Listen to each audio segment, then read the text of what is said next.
অভয় এবং শ্রদ্ধা পরিবারটিকে কি এক করতে পারবে? তো বন্ধুরা, এই ভিডিও শুরুতে আমরা দেখতে পাই শ্রদ্ধা কাঁদতে কাঁদতে রান্নাঘরে খাবার বানায় এবং সেখানে উপস্থিত হয় অভয়। অভয় এসে শ্রদ্ধার কাছে ক্ষমা চায়। শ্রদ্ধা অভয়কে বলে, ঠিক আছে, কিন্তু আমার একটা শর্ত আছে। তখন অভয় বলে, কি শর্ত? তখন শ্রদ্ধা বলে, ঘরের সবার জন্য আমি খাবার বানিয়েছি। আমার মনে হয় না যে জেঠিমা, বরুণবাবু আর কীর্তি ওরা খেতে আসবে এখানে। তখন অভয় বলে, তা আমি কি করতে পারি? পরের সিনে দেখা যায় অভয় বরুণকে দাদা দাদা বলে চিৎকার করে ডাকে। বরুণ এসে বলে, কি হয়েছে, চিৎকার করছিস কেন? ঠিক ওই সময় পেছন থেকে শ্রদ্ধা খাবার নিয়ে তাদের ঘরে ঢুকে যায়। অভয় ভাই বরুণকে বলে, গাড়ি কাল থেকে আমি এখানে রাখবো, তুই ওইদিকে রাখবি। বরুণ তখন বলে, আচ্ছা ঠিক আছে। এদিকে দেখা যায় শ্রদ্ধা ঘরের মধ্যে পৌঁছায়। ঠিক ওই টাইমে নয়নাজি বাইরে আসে আর শ্রদ্ধা তখন খাবার নিয়ে লুকিয়ে পড়ে। তারপরে নয়নাজি সেখান থেকে চলে যায়। শ্রদ্ধা খাবারগুলো টেবিলে রেখে দেয়। তারপরে শ্রদ্ধা বরুণের বাবার ছবির দিকে তাকিয়ে তার বলা পুরনো কথাগুলো ভাবে এবং বলে, জেঠু, আপনি আমাদের উপর দায়িত্ব দিয়ে গেছেন পরিবারকে এক করে রাখার। তার জন্য যা করতে হয় আমি করব।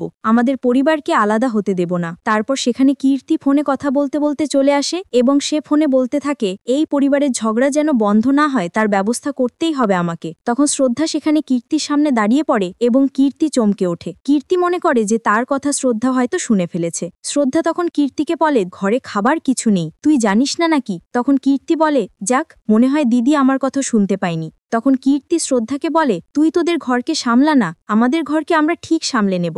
আর সেখানে নয়ানাজি চলে আসে আর নয়ানাজি এসে বলে, তোমরা এখানে জোরে জোরে ঝগড়া করছো কেন? কারা ঘরে ঘুমাচ্ছে তো? এবং সেখানে অভয় আর বরুণ চলে আসে। অভয় বলে, সবার কপালে এরকম দিদি থাকে না, খুব ভাগ্য করে এরকম দিদি পাওয়া যায়।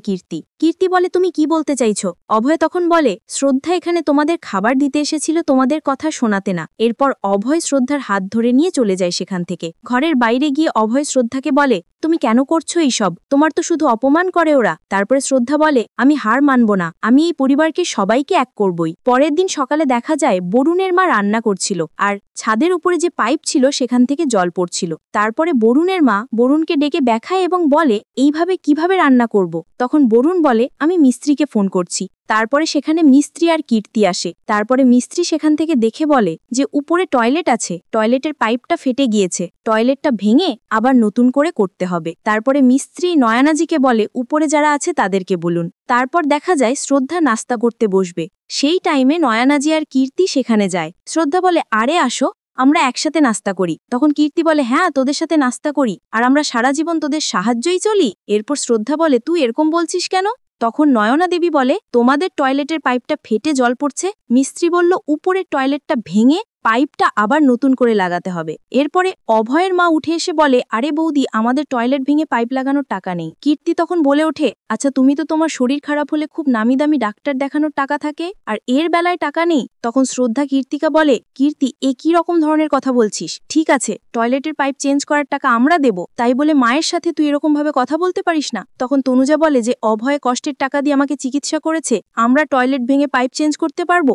এইসব কথা নিয়ে ঋতু পিসি আর তনুজা ঝগড়া করতে থাকে। তখন আরতি বলে, ব্যাস, বন্ধ করো, সারাদিন কিছু না কিছু নিয়ে ঝগড়া করতেই আছো তোমরা, বাড়িতে থাকাটাই মুশকিল হয়ে যাচ্ছে। তখন আরতি আবার তার খাবার নিয়ে সেখান থেকে চলে যায়। তখন কীর্তি আর নয়নাজিও সেখান থেকে চলে যায়। তখনও তারা ঝগড়া করতেই থাকে। আর সেখানে অভয় আসে আর অভয় এসে বলে, আরে কি হয়েছে? তারপরে শ্রদ্ধা সব বলতে থাকে। তখন অভয় বলে, ঠিক হয়ে যাবে। তারপরে তনুজা বলে, আমি তো মানা করে দিয়েছি। তখন অভয় বলে, মা, আমাদের টয়লেট খারাপ হয়েছে। যখন আমাদের টয়লেট খারাপ হয়েছে তখন তো আমাদেরকেই মিস্ত্রিটাকে ঠিক করতে হবে, তাই না? তখন শ্রদ্ধা বলে, উপর থেকে লিক হচ্ছে, মানে সিলিং দুর্বল হয়ে যাচ্ছে, পরে আমাদের মাথার উপরই ভেঙে পড়তে পারে।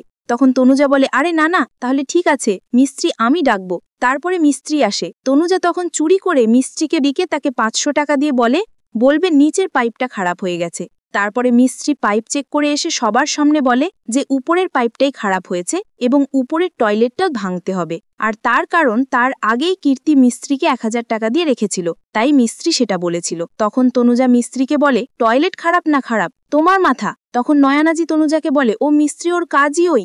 তারপরে কীর্তি বলে, তুমি কি চাও, তোমাদের বাথরুমের দুর্গন্ধ জল নিচে পড়তে থাকবে? তনুজা তখন বলে, আরে না, এছাড়াও তো অন্য কোনো উপায় আছে, তাই না? ছাদের উপরে প্লাস্টিক দিয়ে তো রাখা যায়। তখন বরুণ বলে যে ছোটখাটো জোগাড় লাগিয়ে আমরা ছাদ খারাপ করতে পারবো না। তারপর সেখানে সবাই তনুজার কথা শুনে চেঁচামেচি করতে থাকে। তখন অভয় শ্রদ্ধার হাত ধরে সাইডে নিয়ে যায় এবং অভয় শ্রদ্ধাকে বলে, মাকে ওখান থেকে কিছু একটা বুঝিয়ে নিয়ে যাও। শ্রদ্ধা বলে, কিন্তু আমি কি বুঝিয়ে কিভাবে বোঝাবো? তখন শ্রদ্ধার মাথায় একটা বুদ্ধি আসে। তারপর সেখানে গিয়ে শ্রদ্ধা মিস্ত্রিকে বলে, তুমি আরেকবার চেক করে নাও, এরকমটাও তো হতে পারে যে মায়ের কথাই ঠিক। তারপরে শ্রদ্ধা তনুজাকে বলে, আরে মা, আমাদেরকে বাজারে যেতে হবে, চলুন, কালকে তো জেঠুর 13 দিন, আমাদের বাজার করতে যেতে হবে, নয়তো বাজার বন্ধ হয়ে যাবে। তখন তনুজা বলে, হ্যাঁ হ্যাঁ চলো। তারপরে দেখা যায় শ্রদ্ধা এবং তনুজা বাজার করে ঘরে ঢুকছে।